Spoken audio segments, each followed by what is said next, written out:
श्री रामचरितमानस बालकांड। अब दोहा संख्या 14 से प्रारंभ करते हैं। दोहा संख्या 14 में 14 क ख ग 3 दोहे हैं और इसके पश्चात 1 2 3 सोरठा है, फिर एक दोहा है। तो 3 दोहा, 3 सोरठा और फिर एक दोहा, इतने का वर्णन इसमें करने जा रहा हूँ। तो गोस्वामी जी कहते हैं, सरल कबित कीरति विमल सोई आदरहि सुजान। देखिए, सरल कबित सोई आदरहि सुजान। सुजान मतलब जिनको सुंदर अच्छी जानकारी हो, ज्ञानी व्यक्ति।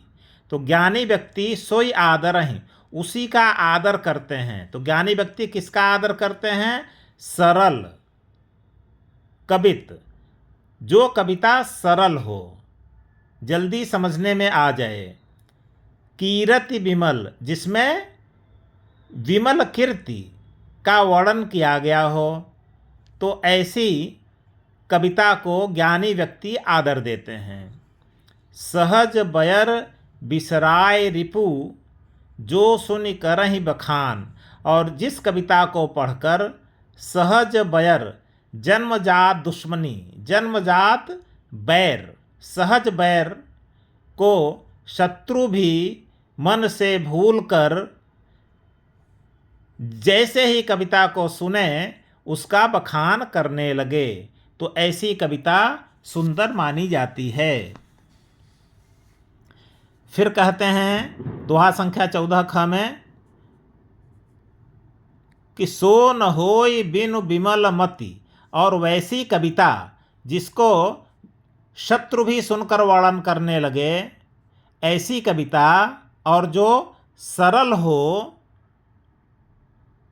जिसमें विमल कीर्ति का वर्णन हो, तो ऐसी कविता सो न होय बिनु विमल मति। वैसी कविता बिना विमल बुद्धि के, बिना स्वच्छ बुद्धि के नहीं होती है। उसके लिए बुद्धि स्वच्छ होनी चाहिए, विमल मति होनी चाहिए।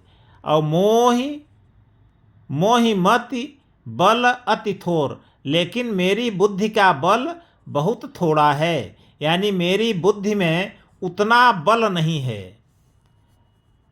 करहु कृपा हरिजस कहूँ, करहु कृपा हरिजस कहूँ, पुनि पुनि करऊँ निहोर। हे समस्त कवियों, कौन कौन कवि?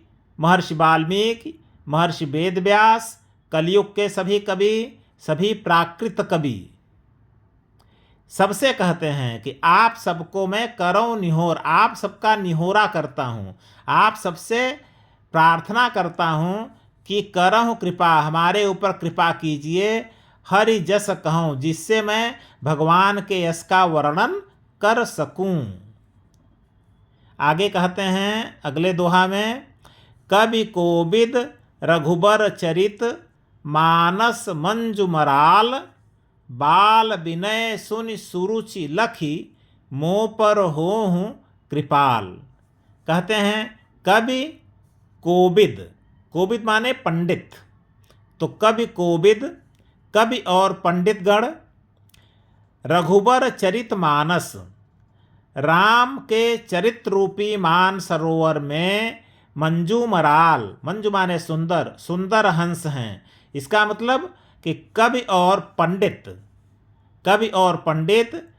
राम के चरित्र रूपी मान सरोवर में सुंदर हंस हैं। इसका मतलब जैसे कि मान सरोवर में सुंदर हंस विचरण करता है, रहता है, उसी प्रकार से भगवान राम के चरित्र में कवि और पंडितगण हमेशा रमण करते हैं, उसी चरित्र में लीन रहते हैं, उस चरित्र का वर्णन करते हैं, उस चरित्र को लिखते हैं, पढ़ते हैं, गाते हैं, लोगों को सुनाते हैं निश दिवा। ये मतलब हुआ बाल विनय सुनि सुरुचि लखी मोह पर होहूँ कृपाल। हे कवियों, हे पंडित गणों, मेरे बाल विनय, मुझे बालक जैसा, बच्चा जैसा समझिए, बाल विनय, मुझ बालक की विनती को सुनि माने सुनकर, सुरुचि लखी, और हमारी सुंदर रुचि को देखकर, मोह पर हों कृपाल, हमारे ऊपर आप सब कृपा कीजिए, जिससे मैं इस महाकाव्य की रचना कर सकूं। अब आगे सोरठा शुरू करते हैं। बंदो मुनिपद कंजु रामायण जहि निर्मयऊ, सखर सुकोमल मंजु दोष रहित दूषण सहित। अब महर्षि वाल्मीकि के बारे में कहते हैं, बंदो मुनिपद कंजु रामायण जहि निर्मयऊ, जिन्होंने रामायण संस्कृत में लिखा है, उस महर्षि वाल्मीकि के चरण कमलों की मैं वंदना करता हूँ। और रामायण में क्या है, तो अगली पंक्ति में लिखते हैं, सखर, जो खर सहित है, यानी जिसमें खर नामक राक्षस का वर्णन है। तो खर सहित है, लेकिन सुकोमल, अत्यंत कोमल भी है। एक तरफ सखर है, खर सहित है, दूसरी तरफ अत्यंत कोमल है, और मंजु माने सुंदर है।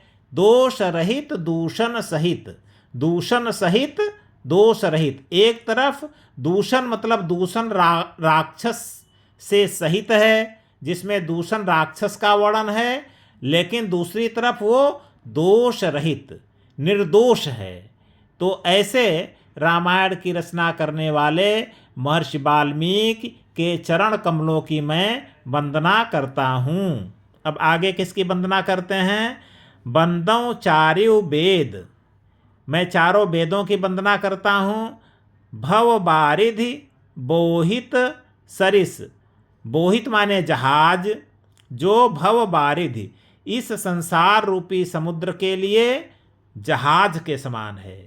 चारों वेद किसके समान है, संसार रूपी समुद्र के लिए जहाज के समान है।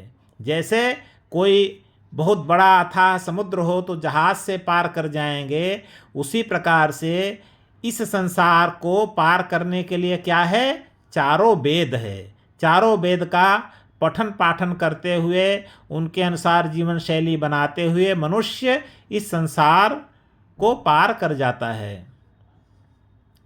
जिन्हि न सपने हो खेद, बरनत रघुबर बिसद जसु, जिन्हें, जिन चारों वेदों को सपने में भी कोई खेद नहीं होता है, सपने में भी कोई थकावट नहीं होता है।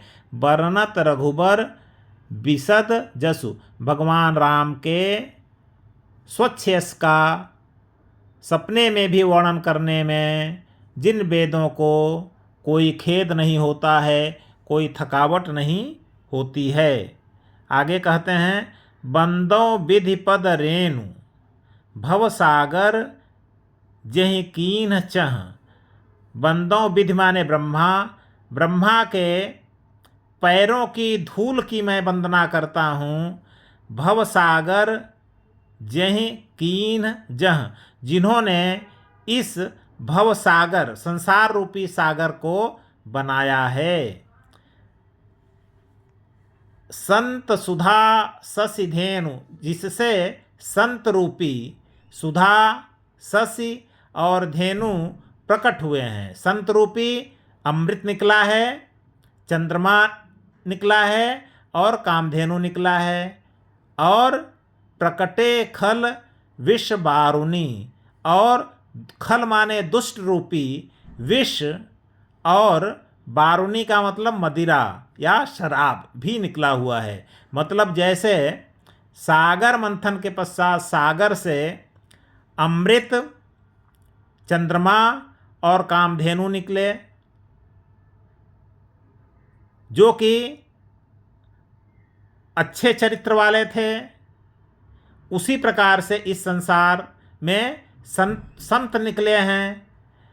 और जिस प्रकार समुद्र मंथन से विष और मदिरा निकले उसी प्रकार से इस संसार में दुष्ट भी निकले हैं। इसका मतलब जैसे अच्छे और बुरे दोनों समुद्र मंथन से समुद्र से निकले, उसी प्रकार से ब्रह्मा ने जो ये सृष्टि बनाया है, जो संसार बनाया है, तो इस संसार में सज्जन और दुर्जन, संत और खल दोनों प्रकट हुए हैं। अगले दोहे में कहते हैं, विबुध विप्र बुध ग्रह चरण बंद कहूँ कर जोरी।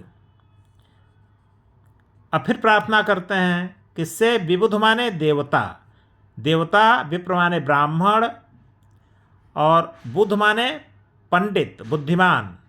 तो देवता, ब्राह्मण, बुद्धिमान, पंडित और ग्रह, इनके चरणों की वंदना करके हाथ जोड़कर कह रहा हूँ, होई प्रसन्न पूर्वहु सकल मंजु मनोरथ मोरी। आप सभी मेरे ऊपर प्रसन्न होइए और मेरे संपूर्ण सुंदर मनोरथ को, सुंदर कामना को, सुंदर आकांक्षा को पूर्ण कीजिए। मतलब मेरी जो आकांक्षा है कि भगवान राम के सुंदर यश का वर्णन करते हुए इस महाकाव्य की रचना कर सकूं, तो इस रचना करने में आप सभी प्रसन्न होइए और मुझे वरदान दीजिए कि मैं यह कार्य कर सकूं। तो आज दोहा संख्या 14 पर जाकर हम विराम लेते हैं।